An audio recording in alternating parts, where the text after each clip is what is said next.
Réjouis-toi, comblé de grâce, le Seigneur est avec toi, car tu as trouvé grâce auprès de Dieu.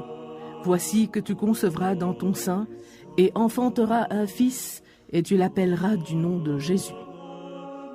Je suis la servante du Seigneur, qu'il m'advienne selon ta parole.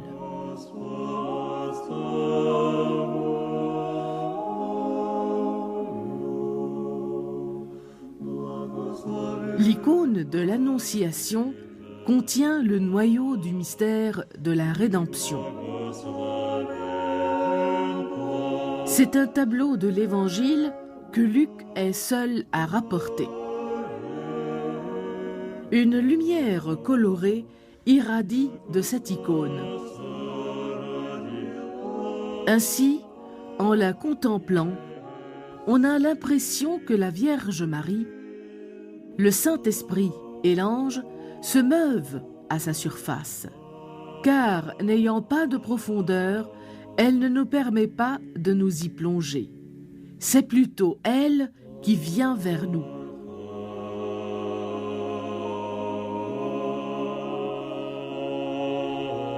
L'ange, respectueusement debout devant Marie, mère de Dieu et reine des anges, la regarde en lui adressant la parole. L'ange, c'est Gabriel, c'est-à-dire la force de Dieu. Il est envoyé par Dieu révéler à Marie le mystère. L'Esprit Saint viendra sur toi et la puissance du Très-Haut te couvrira de son ombre. Tu vas être enceinte, tu enfanteras un fils et tu lui donneras le nom de Jésus. Marie se tient respectueusement debout devant le trône. Elle incline doucement la tête pour accueillir avec foi et humilité la parole de Dieu. Elle tend la main droite vers l'ange, signe de son acceptation, et dit « Je suis la servante du Seigneur, que tout se passe pour moi comme tu l'as dit. »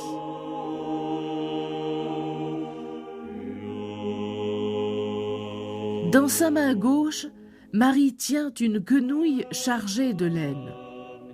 Comme le mouton donne sa laine pour vêtir l'homme, ainsi la Vierge donne son corps et son sang pour revêtir d'humanité le Fils éternel du Père.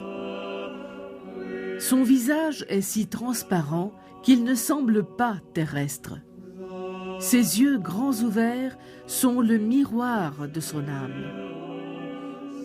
Ses oreilles, liens avec le monde extérieur, sont cachées. Marie est vêtue de bleu, symbole de son humanité, et drapée d'un vêtement pourpre, symbole de sa participation à la divinité. Elle se tient debout près d'un arbre, l'arbre de vie, qui semble puiser sa sève dans son sein. Préfiguration de sa station debout au pied de la croix.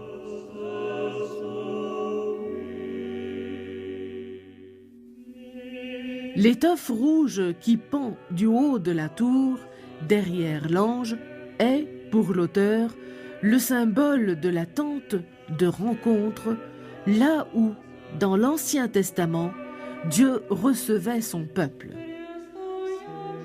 Alors que dans le Nouveau, c'est une maison ou un temple que nous remarquons derrière les personnages, symbole de l'habitation permanente de Dieu dans son peuple. La maison signifie aussi que l'événement de l'Annonciation eut lieu à la maison. Luc ne dit-il pas que l'ange entra chez Marie? L'ange tend la main droite vers la Vierge Marie, nous signifiant la force de l'amour du Père qui, par elle, a donné son Fils au monde. Ces trois doigts tendus symbolisent la Sainte Trinité, alors que les deux autres, qui sont pliés, symbolisent, eux, les deux natures du Christ, Dieu et homme, incarnés dans le sein de Marie.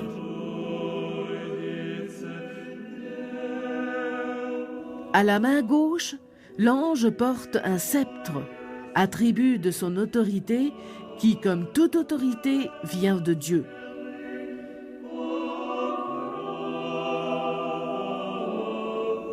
Les vêtements de l'ange sont de couleur verte et pourpre. Le vert signifie la vie et donc le mystère de l'incarnation par lequel Dieu donne la vie. Tandis que le pourpre, il signifie l'humanité de Dieu et son amour.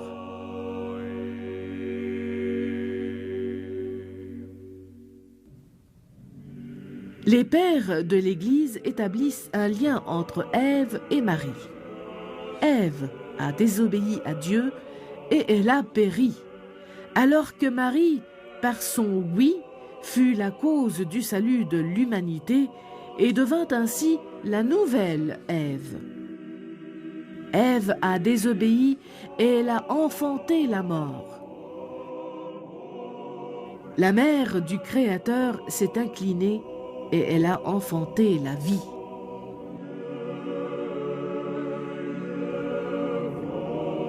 Nous remarquons au haut de l'icône un quart de cercle. 3 rayons en émanent, symbole de la présence de Dieu Trinité. Le rayon du milieu, qui en se dirigeant vers le sein de la Vierge Marie, atteint l'arbre, symbolise la deuxième personne de la Trinité qui s'est incarnée. Le siège, derrière Marie, symbolise le trône de David dont elle est la descendante. Le rouge, dont ce siège est couvert, signifie que le roi qui s'assiera sur ce siège est le Dieu sauveur lui-même.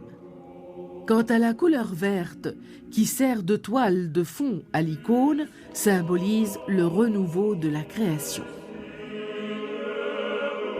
Cette icône, dominée par des lignes verticales, nous attire vers le haut. Même l'arbre qui s'incline n'est pas étranger à cet élan vers le haut.